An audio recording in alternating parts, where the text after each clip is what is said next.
I need some traction. You need some traction. How long you been in Malibu? I've been here for about a month. You're not going back to Austin? I saw the big sort of Tesla Gigafactory announcement yesterday.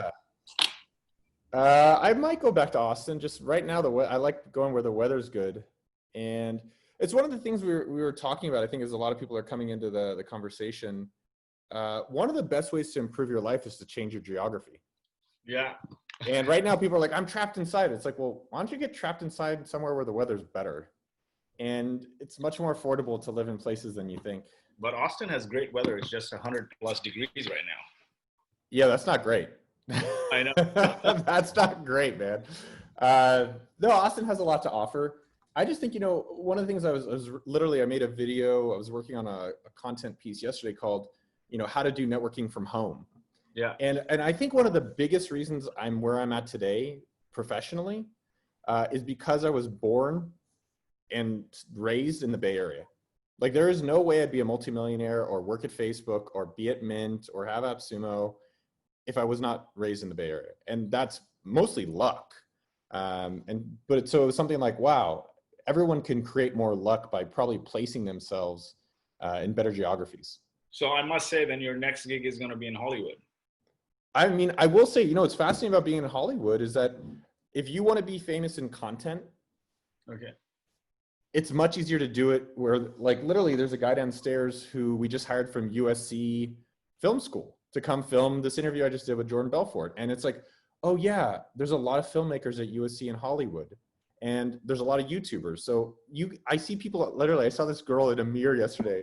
She's in a mirror doing one of these poses on the phone. But that's LA.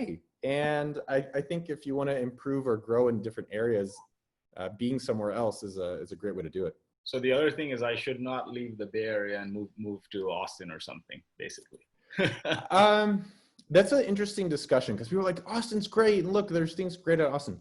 I think in your 20s, it's better to build your network in the place that matters and then later potentially move, not the other way around. It's not to say that's not possible. Shopify started in Ottawa. There's a lot of exceptions to the rules. I'm just saying it increases your probability of success being in a certain place. Awesome. Let's kick this off. We had 900+ people register. People are still rolling in. Hi, everybody. My name is Lloyd Lobo. I'm the co-founder of Boast AI and Traction Conf. And today I'm super excited to have Noah Kagan. What is up, everyone? I love seeing all the chatters. If you're participating, make sure you hit up that chat box so I can see your name and where you're from. Exactly. Hit up the chat, introduce yourself. If you have any questions, type them in the Q&A box so we take the Q&A at the end. But awesome session here. Geez, I got to know Noah 7-8 years ago. I was a big fan of him because one of the first startups I worked for, I used the Mint marketing plan that you wrote up to take Mint to 100K users or customers. And I literally used that to the T to build a couple of my companies. And I still use it till today for product launches and whatnot. So, and any founder that asks me like, hey, do you have any marketing plans? I send them the Mint marketing plan. So big fan.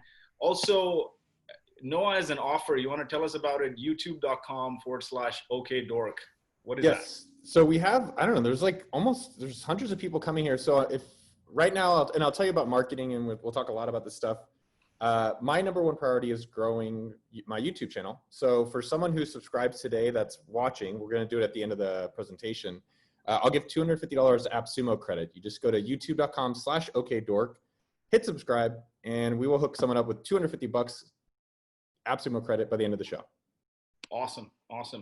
Yeah, so my story was I got to know Noah through his Mint marketing plan, been a big fan of yours. And then I wrote a couple articles on us starting Traction Conf and Boast. I'm the co-founder of Boast AI. We're building technology to automate government incentives for R&D. And my good friend Ray runs Launch Academy. And we said, let's partner together and build a community of founders because we both serve as founders.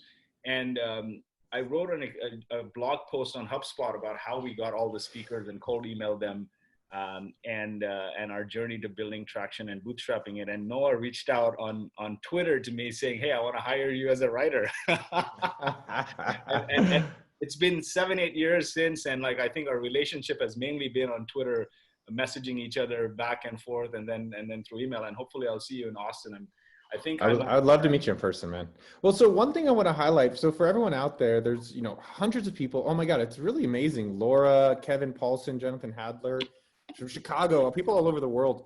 One of the things that there's secrets to success leads clues. I think it's a Tony Robbins quote.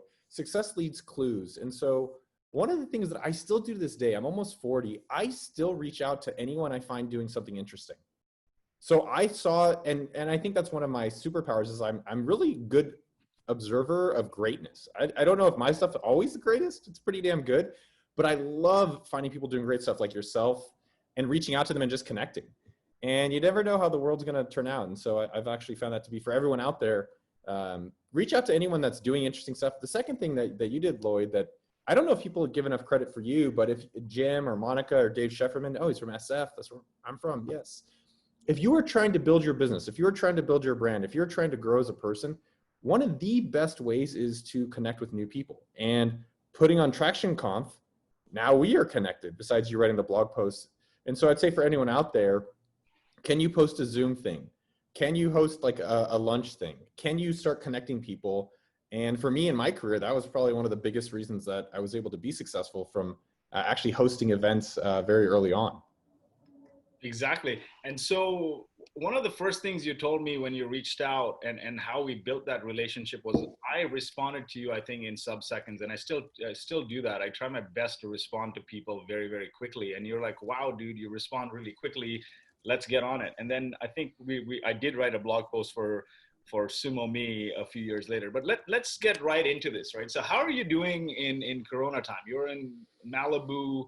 You left Austin, you said it's super warm, but what was your primary motivation to be in Malibu? You could be anywhere. I mean, you guys want to see outside what it looks like? I mean, I'll tell you why I'm in Malibu. I mean, I don't know if you could see, it might take a second. Yeah, so I don't know, that's the beach outside my door. That's pretty damn amazing. I mean, I feel so grateful and so blessed in this life. I think during coronavirus, when this all started happening, I just got scared. I think like a lot of people, I think everyone's going through this like emotional roller coaster of Corona. It's like, I'm scared. It's over. I'm rich. I don't know if have a job. And then it's really unsettling. And so for me, I try to expand my circle of control during this period of time. And one of the things I realized is that if I could change my geography to places that were more fulfilling, more relaxing, more productive, more creative, my life is better. And so about a month into Corona, I started living just at nicer houses. And then I was like, wow, I could drive across the country and live in Malibu. And I will say, man, having 70-degree weather with the beach outside, and like yesterday I just sat on the ocean, I was like, man, this is really peaceful. And if you guys can't do that, if you're like, hey, I'm in a foreign country, I don't have the money or I can't fly. Like, I think one thing that Neville, who I'm living with, did, which is really interesting, is how do you change your home environment to be even more enjoyable? Because I think sometimes in life, we just kind of accept that this is just the way it looks. Like we come into the house and we're like, this is just it. And so I think that's kind of a powerful mindset about like, how do I change my environment to make my life better? Right, definitely. Great advice here. So let's get into an introduction of yourself, like all the way back, right? You've launched 24 different products. You've effed up a ton. You've settled on a few, but you started at Facebook. Let's walk through that journey of like Facebook to Mint through like, what did you do next? How did you get into it? Totally. For everyone out there, DeWitt, Scott, Jim, he's actually in LA. Oh, someone from Brazil. Two things. Make sure you subscribe to youtube.com/okdork, and I'll talk about marketing and things like that. Secondly, I would love for everyone, so do that because I'm going to give away a gift, but everyone post your URL. If you have like an Instagram, if you have a website, post your URL on what you do, because I love seeing what everyone's working on, and then I'll try to cater my discussion and my stories to hopefully help you as much as possible. So post your URL and maybe what you do or what you need help with on that URL. My journey, man, was I went to Berkeley. I had no network, no nothing, and I went and got a job at Intel, which, have you ever seen the comic Dilbert? Yeah. That Dilbert was literally my life. It was like, hey Noah, did you get that report? Are you gonna bring that report? I was like, can you just kill me? You just like end all this. I literally, no joke, I brought a sleeping bag and I would position it under my desk and I'd sleep most of the day. And I brought a chair to block the entrance of my cubicle. Um, and so I'd block the entrance so that they couldn't actually come into the cubicle and see me, which I think is a very, I don't know if it was common, but yeah, man, I think one of the things that I did in my career that was really helpful, and I think for a lot of people out there, I was always creating things I was interested in on the side. I was always side hustling from the beginning. So at Intel, and I think this is relevant because people are like, how'd you get to Facebook? And the YouTube link for Raza is youtube.com/okdork. I'm not going to say it again for a while. At Intel, I did conferences. So I did a thing called Community Next. I did a thing called Entrepreneur 27. And I didn't have a network. I just used these as an excuse to meet people. And then I was building websites. I built a site called College Up, which was a Craigslist for college students. I built ninjacard.com, which I just sold 20 years later for $20,000. I can't believe someone bought that domain. It was bonkers. They're like, we'll buy it for this amount. I was like, seriously? And then I got the money. So I did NinjaCard, which was a discount card website.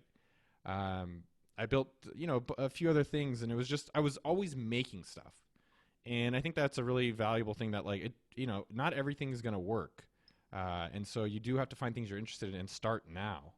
And then the Facebook job, I basically was planning on quitting Intel in October. And I think one of the best ways to get a job is just look at what's on your phone or go to your computer browse history and just go apply for those companies because it's much better to work on something you're interested in. And I just applied for Facebook because I was using it all the time and I loved it. And when I went there, I said, hey, here's all the products I've already built myself, which I think is the reason I got the job. Awesome. And then you got fired from there. What happened? Yeah. The short story, and if people are curious in the comments or the Q&A, feel free to post it there. But Facebook 9 months fired, 6 months kind of depressed. I did a bunch of random things. I taught business in Jeju Island, Korea. I worked on like a mobile app called scanner.com, SCANR.com.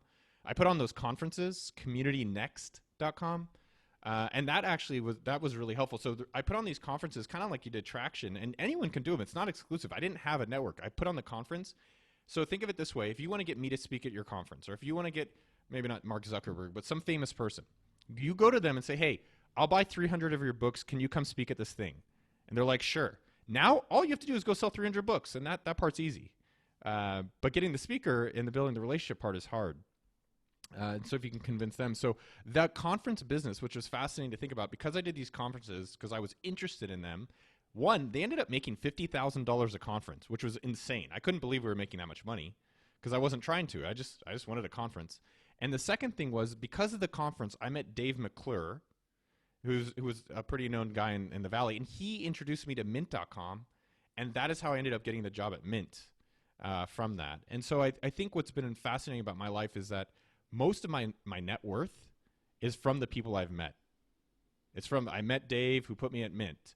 And then being at Mint, I created Facebook apps. And my Facebook apps exploded, and then Naval Ravikant, who's now super famous, invested in my company.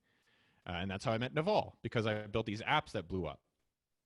I don't like when people say blow up or destroyed. I always think it sounds so weird. Murdered it, killed it, blew up. It's like, why aren't they more like positive? Oh, anyways. What's a positive word that you said? It blossomed. It flowered.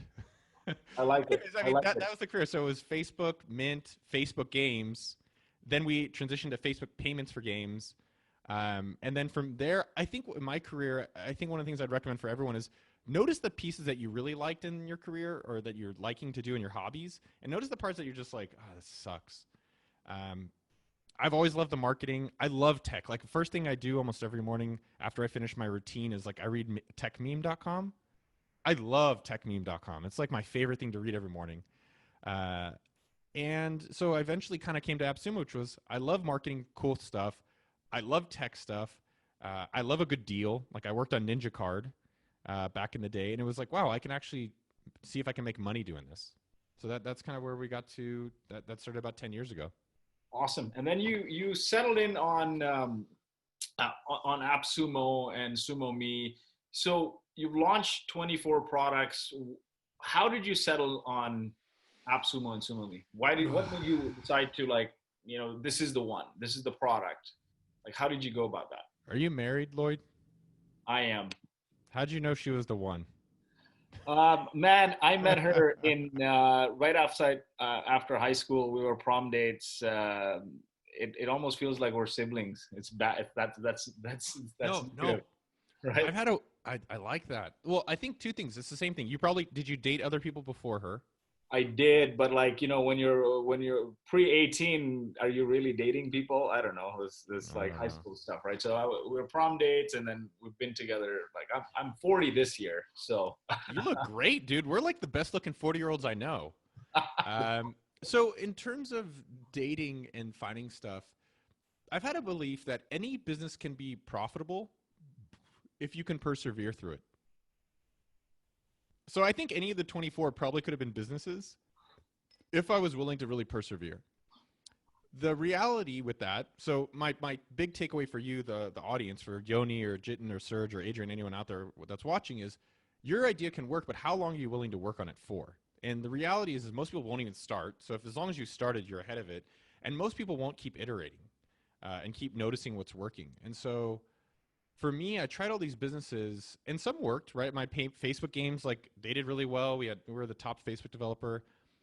AppSumo was the first one that didn't feel like a job. And it felt, and this is the thing that I think, especially people out there that are starting, like David, and I know Kareem is here. AppSumo was the first one that people were asking me for it. So how do you know that you created something people really want? It's like my podcast. I didn't put out my podcast last week on Thursday. One person complained. One. That's not good, by the way, Lloyd. I'm trying to give you an example that, like, it means no one gives a fuck. So I think the thing with AppSumo was that it was the first thing I put out a deal, and it wasn't what it started. And this is something to think about. Ryan from Product Hunt said this to me. Most of the most successful companies today are pretty similar to how they started. Just think about that for a second. Most of the biggest and most successful companies today are relatively similar to how they started. So if you look at Facebook, for the most part, it's kind of like you post a photo, you post your picture, pretty much and they connect you. You look at Product Hunt, you post some products, you rate them. AppSumo, we put out a deal, we promote it, people buy it. Google, you search. They have some other things. So I think what I'm trying to say is sometimes it is pretty simple. And the biggest thing when you are starting some of these businesses is looking at, like, how big is the demand? How big are people actually, like, asking from you versus you pushing it on them? And with AppSumo, just to give you some context, I'll put it in a perspective. Our first year, we did $117,000 in revenue, which is pretty damn good considering that I was not taking it seriously. I was just kind of having fun. I was like, oh, let me put out this deal. The second year, in 2011, we did $3 million in revenue. Wow. That's a fucking big jump. And so it's not bragging, and I'm just trying to give you context of that is a clear indicator that I could do a lot of different ideas, but there's something there where people are asking for what we're doing. The second thing is that I think the reason we've been able to go from 3 million now to 30 million, what most people make mistakes on when they find something that's working is that they go and try to do new things. That is almost like the number one killer of success. You're like, hey, this is working. Let me do something new. Hey, I love it when I meet entrepreneurs. It's my favorite thing to meet entrepreneurs. Hey, I'm doing this business, but this next business is going to be my really successful one. I'm sure you meet people like that all the time.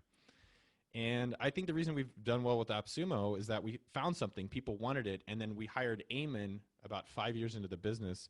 And Eamon's superpower is sticking with the business. Eamon's success is being very consistent and looking at what is working and how can we just do more of what's working. And I think the tendency for all of us, especially if you're an entrepreneur, is like, how do I do something new? And I think that's what's helped us get to where we are today. Definitely. How did you validate AppSumo? You had an interesting story with Imager, right? Yeah. So with Imager, man, I'm still a big Redditor. I've been on Reddit since 2006. I love the site, and I had the idea for AppSumo. The reason, and most ideas, I think one of the best ways that you guys can get ideas, if you have like a marketplace or if you have anything, look outside your industry. I don't think it's really easy to get inspiration inside the industry. So for me, I was looking at MacHeist. MacHeist was this site. It's funny, they're kind of defunct now. But MacHeist did these bundles of software for like a few hours or a few days, and it was $50. And I was like, huh, what if I did that for like web software, right? Like Dropbox and LinkedIn and FreshBooks and MailChimp. I was like, what if I did it for that? And that's where I got the inspiration. So I said, how do I test it really quickly? So in a weekend, me and this guy, Muhammad, who was in Pakistan, for $50, I built the website with him. And I hit up the Imgur guy, and I think what's interesting about how we approach people, this is an email that, don't ever send these emails to people. Please don't send these emails.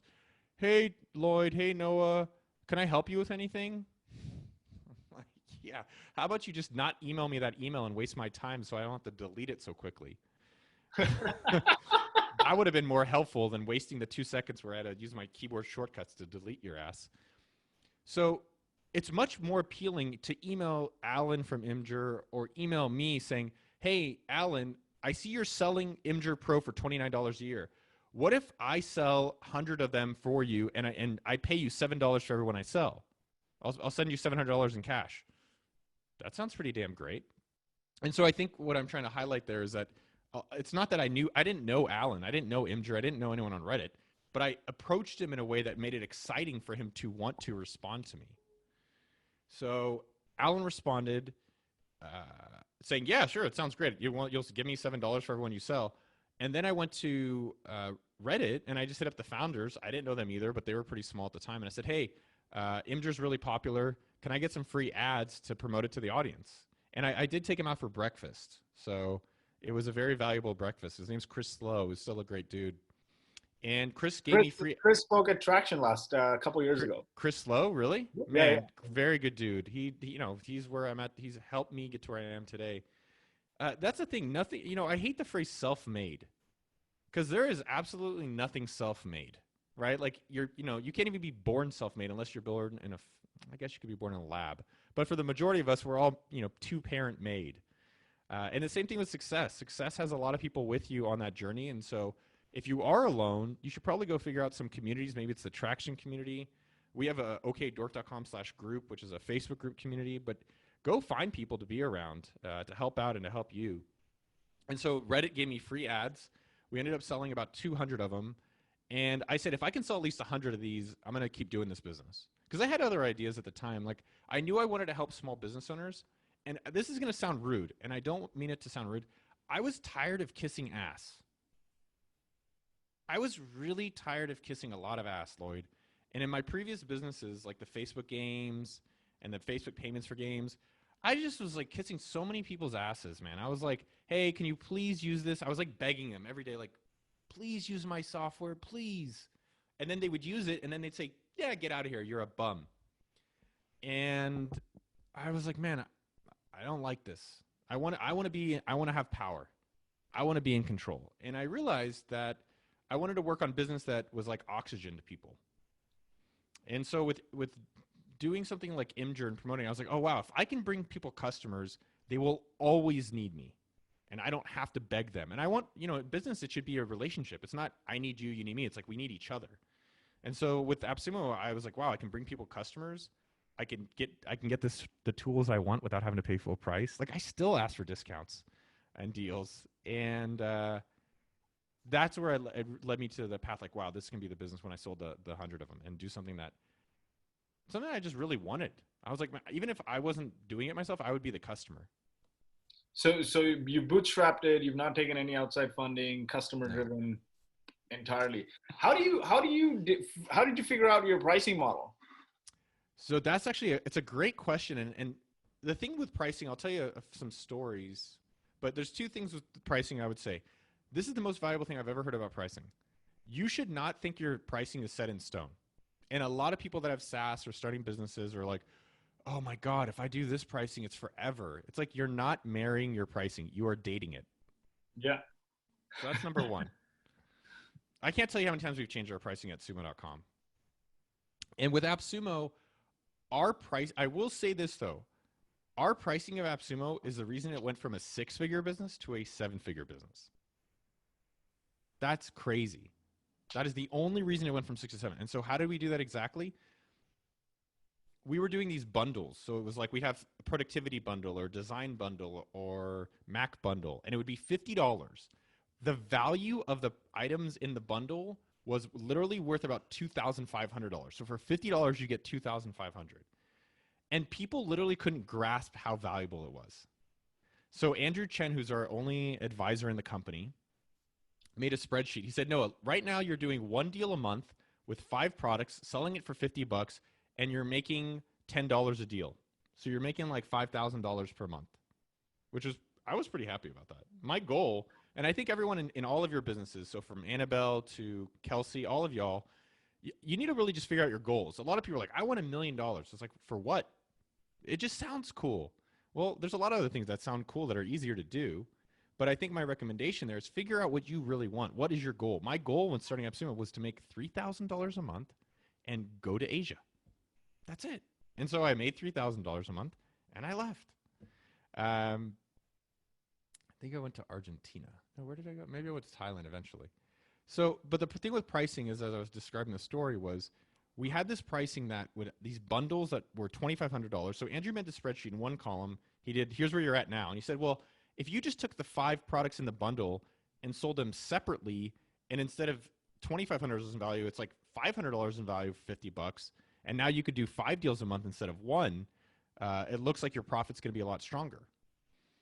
And so then the next month we did, and it was just instantly more successful. It was instantly more profitable and more scalable, because now instead of 1 deal a month, we could do 5 deals a week that were making the equivalent amount of money. And I think the big takeaway for a lot of people out there is keep changing your pricing. As well, I think making some basic Excel, Google Docs spreadsheet is critical, literally critical to the success of your business. How many people, by the way, put the number 5 if you've bought from AppSumo before in the Q&A chat. Hit number 5 if you, holy crap. Wow, all right, that was quick. You guys are amazing. I love every one of you. All of you guys are amazing. Fuck yeah. So I think with AppSumo, I think what's interesting for the audience, not about us, because it's never about us. It's always about you. It's about you, Lloyd. It's about Eric, Mitch, Alex DeCarlo. Oh, Alex, good to see your name. You know, one thing I will highlight, and we'll talk about the pricing. I think I care more about our customers now than I ever have. And I think if anyone out there, Bryce or Mitch, Kevin, Henrik, I think that's how you say it. If you are trying to build any level of success, and this is something I've really gotten even more hardcore about lately, all you really have to do is help individual people. And I know that sounds almost too simplistic, but let me just break it down in another way. I'm trying to grow my YouTube channel. And I thought if I just put out videos, I would get famous. And I put out videos and it would just be, oh, you put out a video, you get 1 million people and that's it. But I've kind of had a different way of looking at it now. Like I've had like a 180. And I said, well, if I can get 1 million people results and affect their life positively, then there'll be 1 million people who want to watch what I have to say. And so that's kind of how I'm, excuse me? People are looking for outcomes.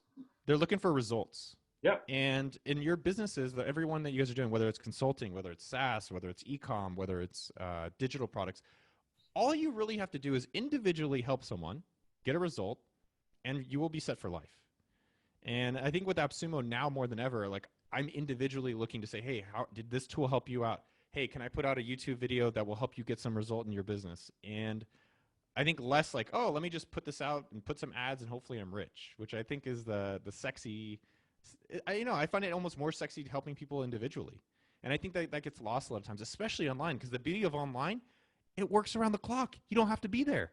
I could be in Malibu. I could be in Thailand, which I'm hoping to go to later this year. Or I could be in Israel or Tokyo, wherever, or Austin, Texas. The second thing with pricing, coming back to the original point, because I want to make sure we answer that, is that it does evolve. So when we started AppSumo, it was like, you can get 1 year of a product for this amount.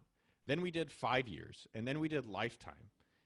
And so we're evolving that again. And in the next week or so, we're launching a marketplace. So if anyone out there is creating software or courses or books or templates to help other entrepreneurs, you can go to appsumo.com and submit your product, and we will promote you. We'll do our best to help promote you and help other entrepreneurs. So on the top of appsumo.com, there's a submit your product. So if anyone out there is creating things to help other entrepreneurs or software, go there and submit it. And we'll be opening up the marketplace so anyone can sell their tool on AppSumo. Sweet. Now let's go into one of my favorite topics, and a lot of people want to know, building an audience, right? And there's all kinds of ways to do that, but I find, at least for Traction and for us at Boast, email's been the biggest driver. The more personalized you are with email, the bigger your email list is, the more sends you do. Email drives a lot. Walk us through your journey of building your email list. And you're saying, I think you said you have like 61,000 people on your email list or more? So we have a few different email lists. My personal email list is for okdork.com. My email list size is 170,000 people. But I think you don't hear people talk about email lists anymore, or I don't. I guess I don't hear about it as much. So what I focus on for my email list is my active audience. Mm-hmm. So I use sendfox.com. So it's not good for SaaS companies.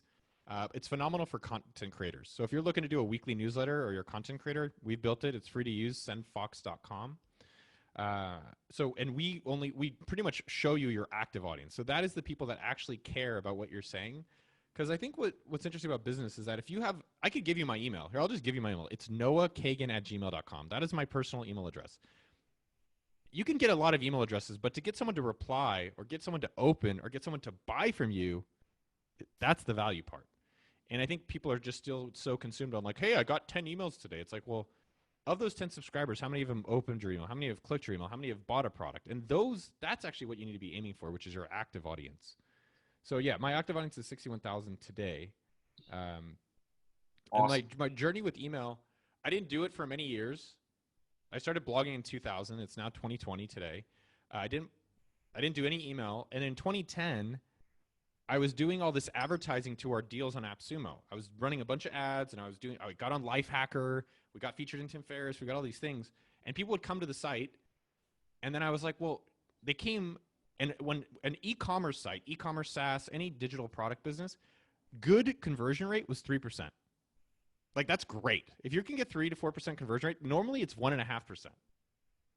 So that means that 95% of people come and don't do anything. And I was like, man, this is really annoying that I'm doing all this stuff and I have to go do it all over. I have to like restart the wheel every time. And so that's where I think Heaton Shaw was like, yo, why don't you get their email address?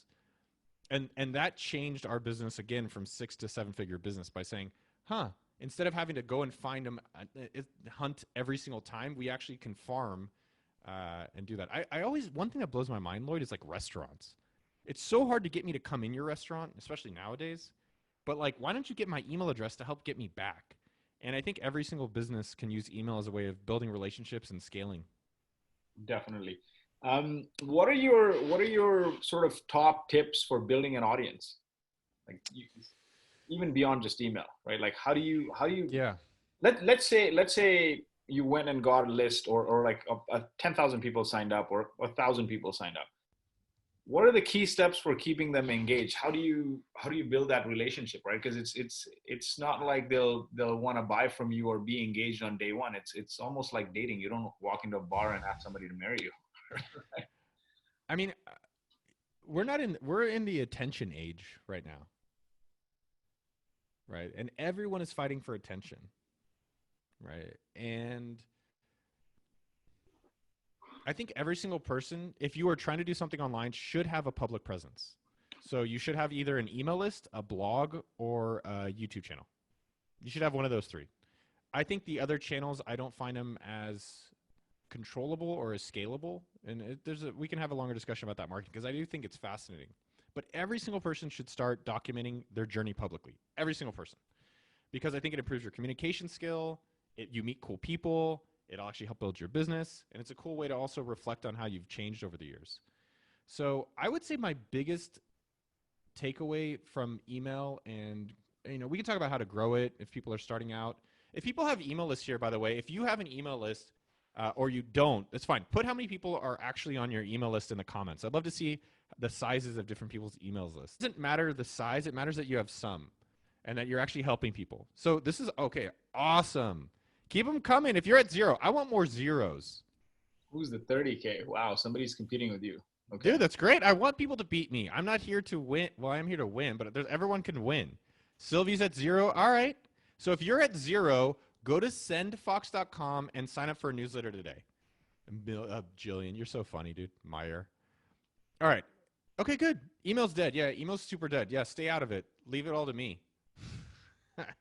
If email's dead, why does every site ask for your email address still? There's many different things about email, but I think you were asking how to build relationships. Yeah. Email. I think there's two key pieces that I've observed. Number one is consistency. So the way that I do it is every single Wednesday, whether rain or shine, we send an email. And the way that we've structured our emails is one is about me. So in my email, if you go to okdort.com and sign up, the first part is our best piece of content from the week. So we look at whatever got the most engagement and we put that at the top of our email. The second part of the email is about someone else. So every week I try to water someone else's garden, either someone I want to meet, someone's article I just think is great. And that's made new relationships, but I also just think it's doing good on the earth. And every single Wednesday, rain or shine, we do that. And so I encourage every single person out there should be emailing at least once a week. And what I've realized personally is that if you don't know what you want to email, then just write about that. Like, hey, I don't know what I'm going to email this week, but here's what I've been thinking about. The more important part is consistency. The second critical part of email is your autoresponder. So your autoresponder is the emails that people get when they sign up for your mailing list. And everyone does it really crappy. Really crappy. It's unbelievable. It's like coming to your restaurant. You have Lloyd's restaurant, Lloyd's Falafel Shop. And you're like, oh, you want to, like, your best dish is your falafel. Your worst dish is like your protein shake, which I'm going to start drinking now. And you're like, well, when they come into the falafel shop, they're like, well, what should I get? And you're like, I don't know. They're like, I'll have the protein shake. And they're like, hey, this falafel shop sucks. I don't want it anymore. And the reality with an autoresponder is that it's an opportunity when someone comes into your store or your universe that you can show them your best material. Imagine that like every first date is the best date ever. That's what you get to do when you have an autoresponder. And so for me on my autoresponder, it's like, here's my best content of all time. That's my first email. Second email is a $10 AppSumo gift card if they're a new customer. I think the third email is I promote them. So I say, hey, if you have a business, leave a comment here and I'll do my best to promote you. And then I think the fourth email, it might be like, check out, follow me on LinkedIn. And so I actually updated that about every 6 months. But those are the two things I would say for building an email list. Now, growing the email list is a whole nother story.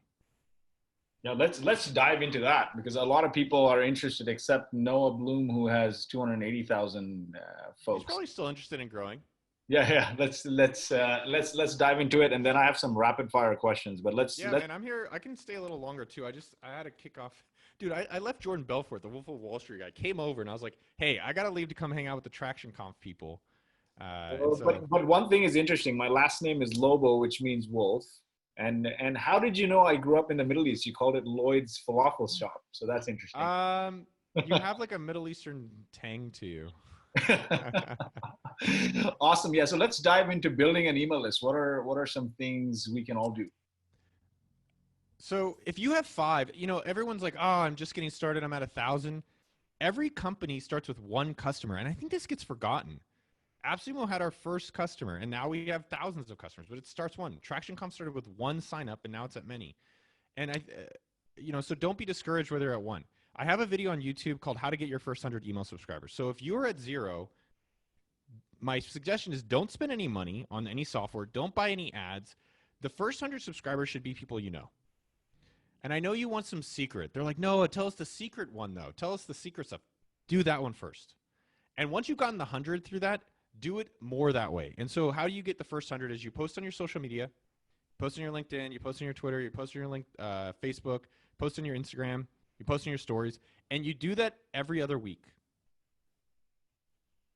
Because most people on social, the reason that email's so great is that Facebook, Twitter, LinkedIn, YouTube, they want you to pay to talk to your people.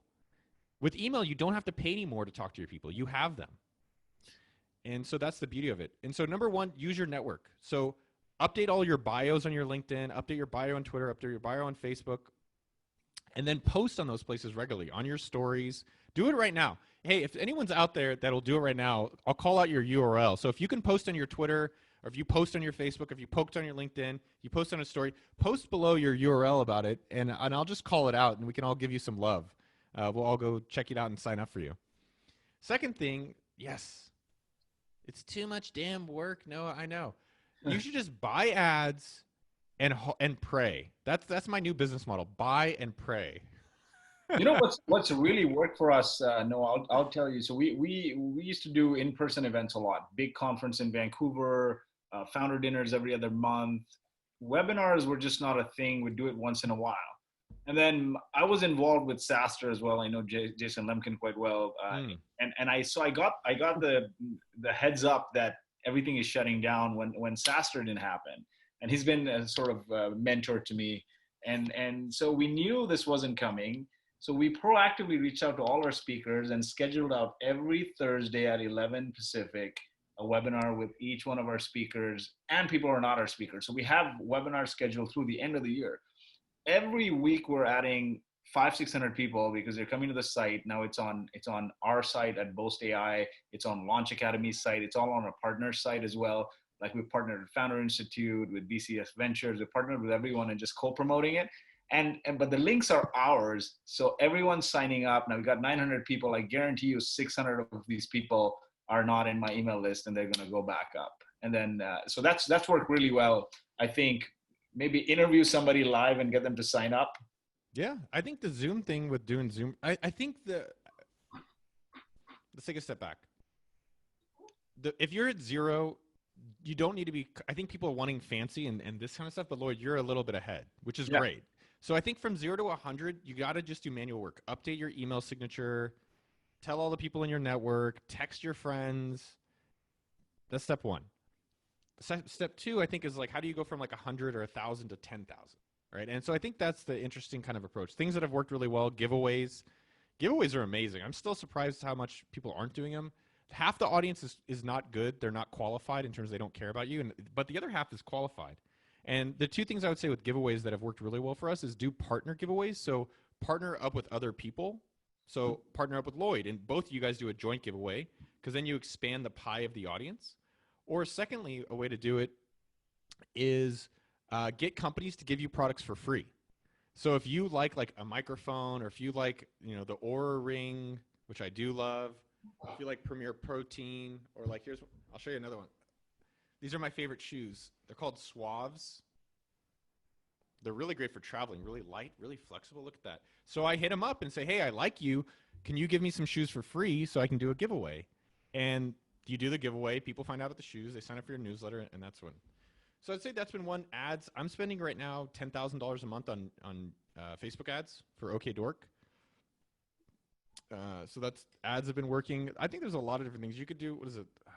The lead gen stuff where you give away a free ebook. So what I did is I blog a lot. I've been blogging since 2000. So I posted on my most popular 3 blog posts at the top of each blog. It's like, hey, I made a special PDF of this blog post. So give me your email for it. Sumo.com pop-ups. There's so many articles and stuff like that. Like you can go to sumo.com. We have a blog post, 60 ways to grow your email list. I think the thing that people are missing out on, I don't think there's not enough ideas, right? Do I think there's some hacks? Like if I was starting at scratch today, I probably would try to leverage famous people if I could, or people that I would want to meet. Like, hey, Noah, you got to work backwards.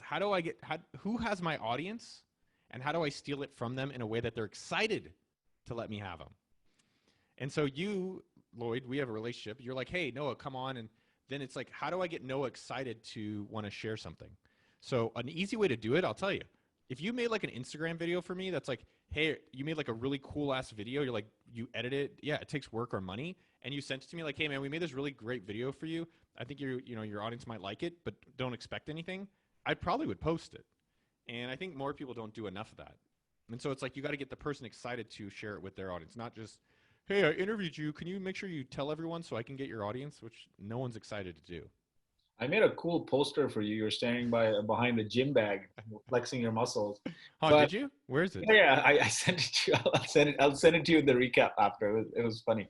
But Anyway, what tools do you recommend for giveaways? I'm going to dive into this because dive into this later, because I think for Traction we have a huge audience and we should definitely be doing giveaways. We've had every major tech CEO speak at our conference. I think it's something that that we should absolutely look into. What tool do you use? So can I make a recommendation to you?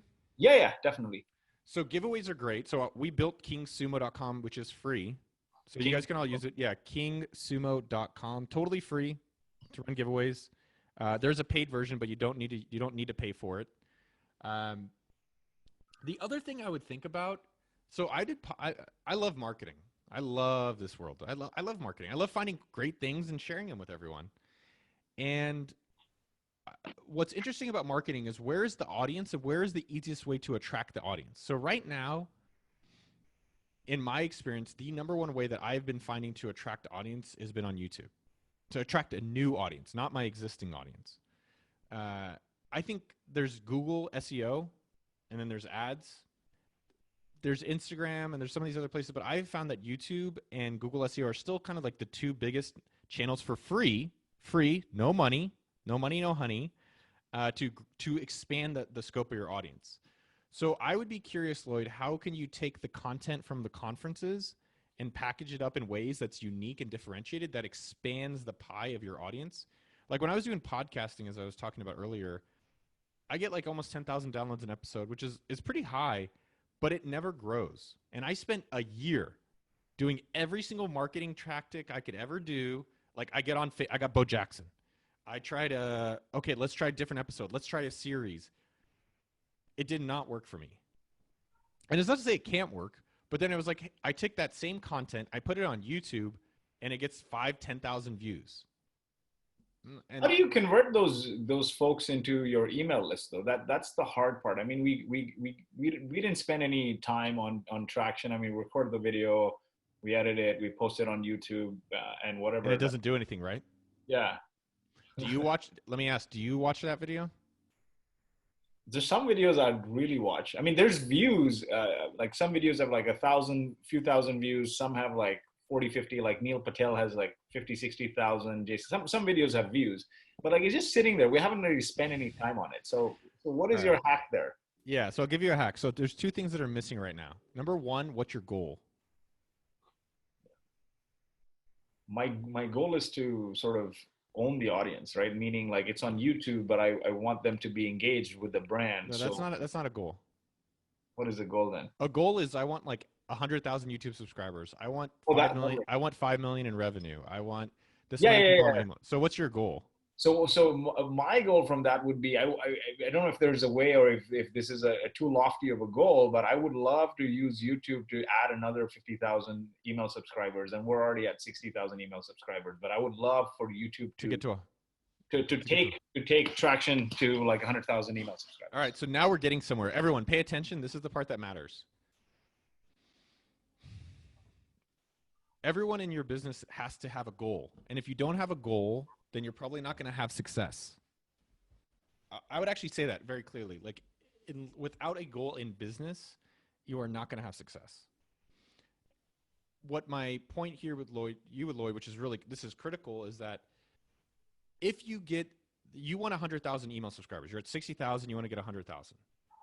Number two is by when. This is where you tell me. So let's say in the next 6 months. Okay, so you want 40,000 people over the next 6 guys. This is the part that people might be zoning out on. This is the part that's literally of everything we've talked about. This is how I've gotten all the things I've gotten. Because I pick a goal, I pick a deadline, I pick a target, which is 6,000 people a month that you need to get. Yeah. And now the question is, this is where I think you have to be, this is where the marketing part's really important. To get 6,000 new emails a month, is YouTube the best way for you to do it? Probably not. I don't know. So it doesn't feel like it to me.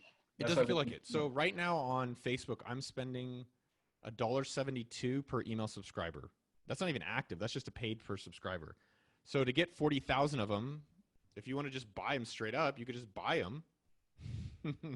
That's $68,000. So you could do that. That's one. So my point though is now that you have a goal and now you have a target, we can start working backwards from, all right, well, I can get 3,000 a month from ads. how many can I get from YouTube? How many can I get from blogging? How many can I get from Zoom webinars? Many can I get from Instagram maybe?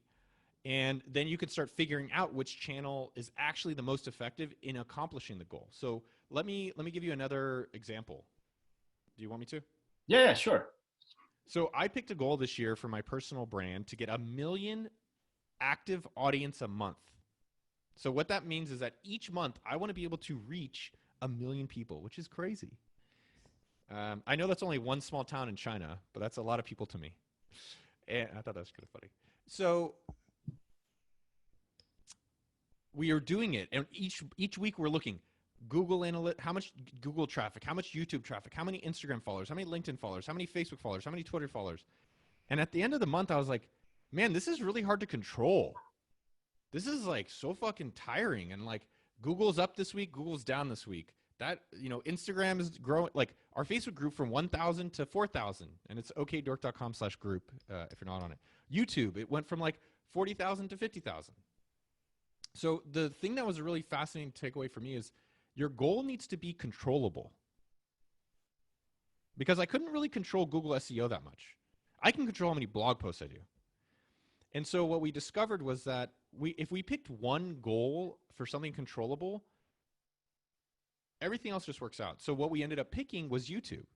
It was like, which channel do we have the biggest upside in that is controllable for us? And so it was really fascinating because once we decided that this year, and our goal this year is to go to 250,000 subscribers, it made everything so much easier.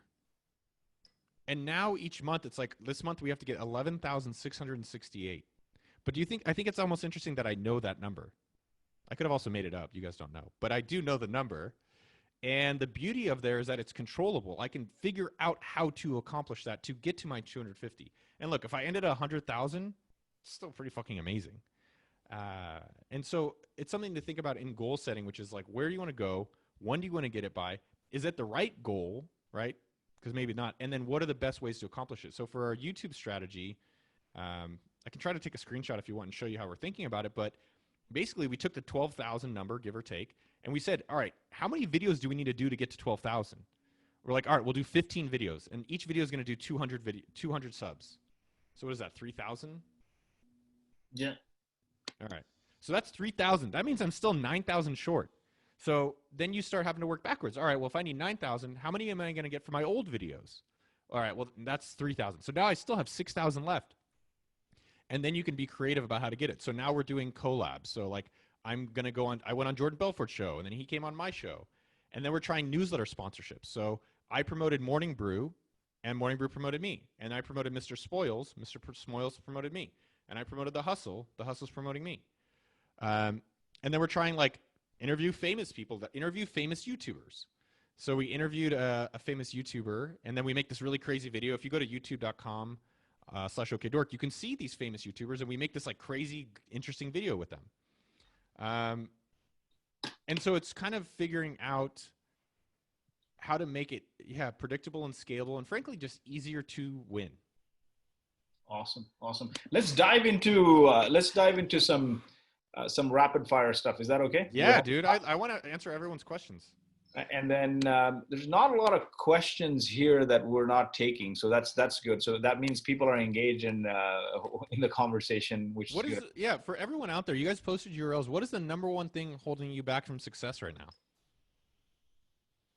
Post and go crazy. You guys showed up. You didn't show up just to watch. I want you guys to show up and take action today. My mom doesn't love me. Meyer's doing a lot of jokes. How do you validate your ideas? Some of this we covered already. Let's dive into the rapid fire. If people are interested in staying another 15 minutes, then we'll dive into some of these as well. Raising money. Yeah, Kelsey Rankin, if you're spending tires in support, I have a support person. Email me, noah@sumo.com. I have a support person that can help. All right, keep going. Rapid fire questions, guys. I'll stick around. I want to answer your questions. This is the most important thing for you. Awesome. So I'm going to dive into some rapid fire questions, answer them real quick. How do you keep your email list clean? Super clean. I take showers and I wash my body. I think email list size was cool a few years ago. Like how many? I have 100,000. I think what's more cool is having a bunch of people that care about what you have to say. So I would actually try to get your email list as high quality engaged people as possible so that every email you get, they're always opening. So if your open rate is less than 30%, you're doing something wrong. If your open rate is less than 30%, your audience does not like you. The Fact. industry average is like 20, 25 anyway. Yeah, and if you're so that's my point. That means 80% of people don't care what you have to say. So you're doing something wrong. That's a fact. So how do you keep it clean? Don't email everyone who's not doing anything. There's a, sendfox.com, we've built it in. I think you could do it at MailChimp, a ConvertKit. I think the other thing is that if people aren't engaging with your emails, very simple thing, and I did this when my email list was smaller. My first email was reply to this email and tell me what's one thing I can write about for you today. And that's a great way to get engagement with every single subscriber. And unless you're at 1,000 subscribers, opens, if your email list is not getting 1,000 opens per send, you should be interacting with every single person on the email list until they do. Awesome. How do you evaluate whether a niche market is profitable?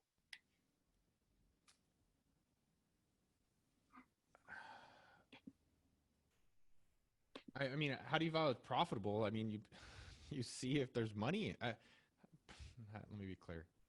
I'm trying to think of more of a clear example. It's a fact that the top 5 tech companies today, name the top 5 tech companies.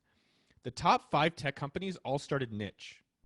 But for some reason, everyone out there thinks that they're going to be the non-big ass company. They're going to do it their way. So the FANG, right? Facebook, Apple, Amazon, Netflix, Google. I don't know why Netflix is in there. They all started niche. So my suggestion for everyone else out there is, how niche are you? I would actually say you probably need to go more niche. Like, are you male or female? Are you age specific? Are you like career specific? Are you geographic specific? So when I started AppSumo, I said, I'm only focusing on startups in the Bay Area because that's who I am and that's who I was. And now we've broadened it to, more entrepreneurs globally. But a lot of people go way too specific. Oh yeah, Microsoft as well. And so I think if you can be more niche, the better. How do you understand if there's profit in an industry?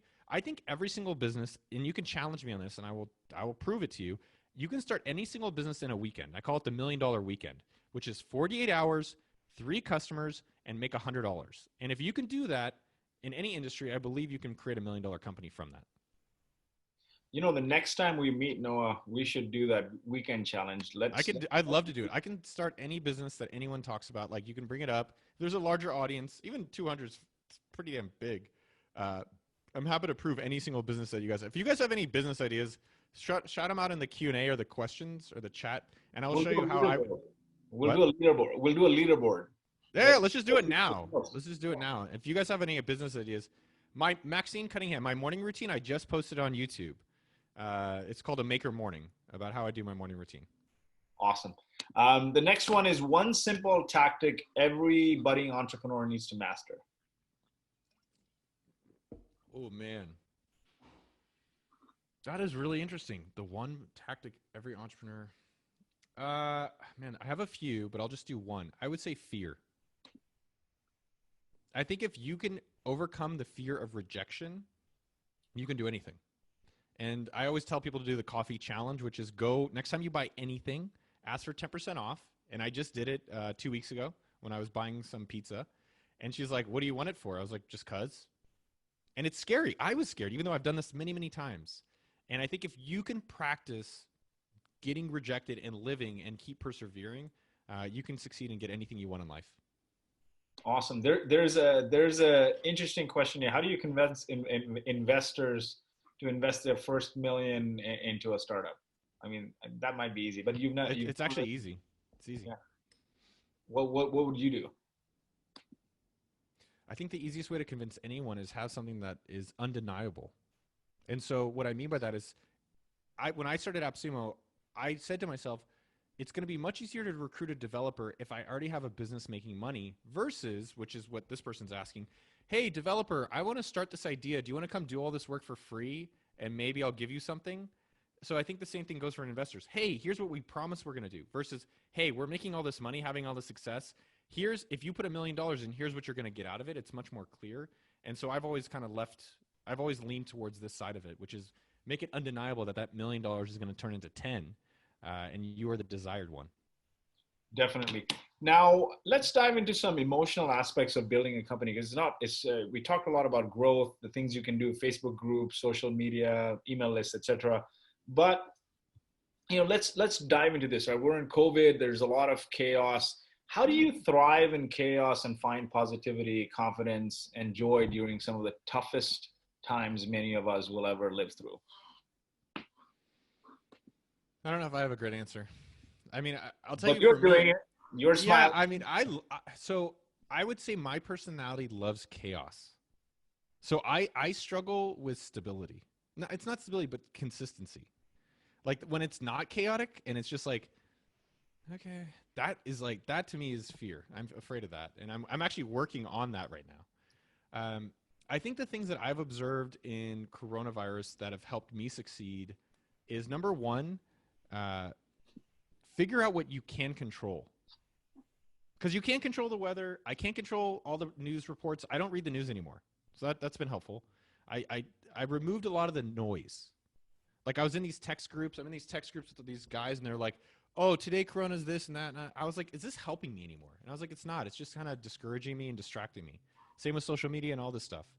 So I think number one, expand your zone of control, right? What can you control? Secondly, is that especially if it's a struggle time, do whatever it takes in the morning to get some wins. So what are different I call it a maker morning. Things that you can do in the morning that are fully uncontrollable and you could win: make your bed, do 5 push-ups, journal, learn something, either watch this video like you guys have showed up for today or read a book. And just doing that every single morning, which is what I do every single day, even if I don't have a great day, I'm like, at least I did something today and I feel good about myself. So, and then the second, so those are number one, expand your control. 2, build wins. I would say the thing that's been interesting for me is I feel like Corona is the greatest equalizer in the history of our universe. Like if you have been down or if you have been challenged or if you are limited, this is your chance. Like this is the chance of, like, I've never seen wealth get moved around so quickly. Restaurants have closed, mass sales have up, Shopify is crazy, Tesla stock, who knows what. This is your chance. If you're waiting for it, it's right now. Because when this thing finally settles and everyone's back to their day jobs, the opportunities are harder. And so for me, I would say one of the key things that you could do is create. Create. I don't give a fuck what you create. Create a newsletter. Sendfox.com. Create a YouTube channel. Create a conference just like Lloyd did. Create a SaaS business. Do consulting. But create. Because I will tell you, when I've been creating YouTube videos. Like a few days ago, I didn't feel really good. And then I did a video, and I worked, like yesterday, I worked on an outline for 2.5 hours. I was really proud of myself. I felt really good about myself. I didn't even care if anyone watches it. I'd like people to watch it, but it made me feel really fucking great. And so I'd say create. And then the last piece of this equation about how to, I'd say create joy during coronavirus. I'll tell you that there are days I have down days. I'm human. I'd like to believe I'm, imperceptible to it. But the last piece is that if you are not feeling great today, there's two solutions. Oh, do you want me to say? Yeah, go ahead. No, I'm going to leave it there. No. You have to buy my course. I have a course for $9.99 where I'll tell you the solution. I actually do have a course called monthly1k.com if you're looking to start a business. It's $7 and we give you the money back. That's monthly1k.com. No, but if you are not feeling great, the 2 solutions that I've found that have worked consistently during this time period, and I've loved this. I hope Corona never ends. Never. I love it because it shows what matters in life. The 2 things that have really helped me, number one, go for a walk. So if you're at home, because you're stuck at home all day, I'm stuck at home, either get a nicer house, which you can't do, it's fine, but go for a walk. Get that blood flowing, change your scenery. Second thing, and this is obvious, but sometimes you need to get reminded. Go to sleep. That's the hard one for me. It's hard, man, because like I have a therapist, and my therapist is like, if I'm not being productive, I feel like I'm wasting my day, and then I don't feel like my day is worth it. I've kind of come to a belief that fulfillment is everywhere. Fulfillment is all the time. It's every moment. This moment is fulfillment right now if we allow it. And this is my mentality. I'm like, no, fulfillment's my next million. Fulfillment's my next relationship. Fulfillment's my next experience. Fulfillment's the next house. And I'm like, maybe it's just fulfillment's like listening to interesting conversation or putting on the ocean or just closing your eyes. And so I would say a lot of times when I'm not feeling great, I get a good night's sleep. I come back the next day and I'm like, all right, let me see what I can do today. Awesome. Great advice. Last few ones on the rapid fire side. How do you build a network of successful people who inspire you? Shit. I'm going to literally put up, I literally, this is what I spent 3 hours working on yesterday about how to build your network. I'm going to I'm going to share the high level stuff. Yeah, we'll drop a link or like it's going to the video's not out. The video's not, and we are going to give away the $250 AppSumo credit to one of the subscribers. Don't let me forget if I forget. Yeah. So, number one, if you want to be inspired, there's literally Noah Kagan, Elon Musk, Steve Jobs, Warren Buffett. These smartest people online have literally unlimited information on YouTube. Unlimited. I'm grouping myself in there. Okay, give me a break. That's great. But so they're on YouTube. But here's the key. You've got to take notes. You got to take notes. So don't just watch Noah talk. Don't just watch Lloyd host his thing. Don't just watch Warren Buffett. Take notes about it, because that, for me, is how I actually learn it. And then guess what? Share it on your sendfox.com newsletter, or share it on your blog, or share it on your YouTube. Who cares if no one watches it? It's how you learn. Like literally yesterday, you can go to okidor.com. I shared this relationship book I read. That's how I learn. I write it down. So I would take those notes and post them. So, and let me give you a few other tips about how to build your network. So, but impressive people are available 24/7. Number one, ask impressive people you know to introduce you to impressive friends. That is the number one most missed thing. And I still do that. People are like, oh, you must not do that. That's why the things I'm doing and telling you are where I'm at now and where I keeps me where I'm going and where I came from. I didn't say that very eloquently. So when I moved to LA a few weeks ago, I emailed and texted a few friends saying, who is the one person I should hang out with here? And that's how I've been meeting interesting people here. Number two, reach out to the up-and-comers. So to get a hold of me is hard. It's not that I'm better than you or anything of that stuff. I just don't want to do it. And I have, I'm not even busier than you. You might be busier than me. Probably, but the point is the up-and-comers are available. And so I've reached out to people like Ali Abdal, who's now becoming he's a big timer to me, and I love this guy on YouTube, or Harry Drive from marketingexamples.com. Up-and-comers are accessible. But the other part of reaching out to up-and-comers and being around them, you should also think about how can you help downwards. So every Friday on YouTube, I do office hours for free. I respond to a lot of emails or Instagram messages and so forth, and I reply to a lot of the YouTube comments because I don't think you can ask people above you for help unless you're willing to help people below you. Tip number three, do interesting shit. So build your personal brand. So instead of being like, how do I meet interesting people? How do you become so interesting they want to meet you? I'll leave it at that. Number four, geography matters. We talked about that in the beginning of the show. So move your ass. Number five, take notes and share them publicly. It's a great way. So one of the most famous books of last year was 0 to 1. Do you know how that book got started? Blake Masters was sitting his ass in class, just like you're sitting in this class. He took a bunch of notes and he put it online and became a book with Peter Thiel. That's it. There's a few other ones, but those are the ones. That's awesome. I might actually come to Malibu and spend a week there. Bro, come say hi. Rent a place right next to you or something. Come say hi. I'd love to hang out with you in person. We have a guest room. You could stay one night here. Awesome. I'll do that. And if I pay my way, probably a few more nights. No, we already have two people in this house. There's two. You can't have more than two CEOs. Awesome. Parting thoughts. What did you wish you did more of? Looking back, what do you wish you did less of?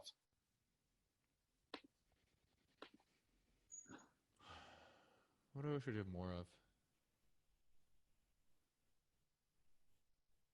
I don't know. Nothing. I fucking hate when people give that answer, though. It's like the Stanford answer, A or B, and they're like, C. Let me try to give you a legit, what do I do more of? I think there's a lot of things that I've done that I wish I would have just stuck with. Like, I started this podcast, and I had 30,000 downloads an episode, which was top. And then I stopped because it wasn't 100,000. And if I would have just stuck with it, it would be 100. Same with YouTube. I did it. And it got to I was like, oh, it's not overnight success. And I stopped, and then I went back and looked at those videos. Those videos actually were really well done and pretty viewed. I wish I would have just stuck with things more. And if I can't stick with things more, hire people or figure out ways to make it sustainable, which is what I'm working on now. What do I wish I did less of? I think what I'm doing less of now, which I'm enjoying, is things. I think I'm trying to hang out with less people. I'm trying to I'm trying to just enjoy the moments that we're having. Awesome. Fantastic, Noah. It was great. We're 10 minutes past the hour. Audience is super engaged. Let's do the offer again. Subscribe to youtube.com/OKDork. Yeah. What is the one thing you're going to do for yourself today? And whoever has the best thing they're going to do for themselves today, you are going to get the $250 AppSumo.com credit. Oh, man, this is the part I love. Yes, go for a run. Sam Lawson's yoga. Sandeep is sleep. Motorcycle ride. Go for a walk. Yes, I like that people are actionable. Rewrite my personal brand. Get high. Okay, it's legal. Ask for, yes, I like Bryce. Bryce is going to do the coffee challenge. Ooh. Kareem Mayan, you know I love you, dog. He's going to take a tennis lesson. We got to play some strokes. I was into squash before they canceled everything. Oh, man, you guys have some really strong things. It's hard to choose the winner. Pick one. I'm going to say Jessica Devine. She's going to stick to her evening routine, an alarm clock to go to bed, meditation, list 3 things I'm grateful for, and actually do it, unlike every night the past 2 months. Jessica, and everyone else out there, I'm watching you. Make sure you guys go do your stuff, get the results. You guys can have everything you want. And everyone else out there, I love you guys. Bay Area. Nice, Elaine. There's so many cool. Isn't this cool to see all the things that everyone else is doing? Could everyone see this? I don't know if they can see all of them, but man, all you guys are doing so much amazing things. That's what's most important. My job here is to, give you some of the strategies, but also inspire you with Lloyd to go take action for yourself. Thanks everyone for joining us. Noah, I'm going to come see you in Malibu. I'll figure it out. Dude, you're seriously welcome. I'd love to see you in person.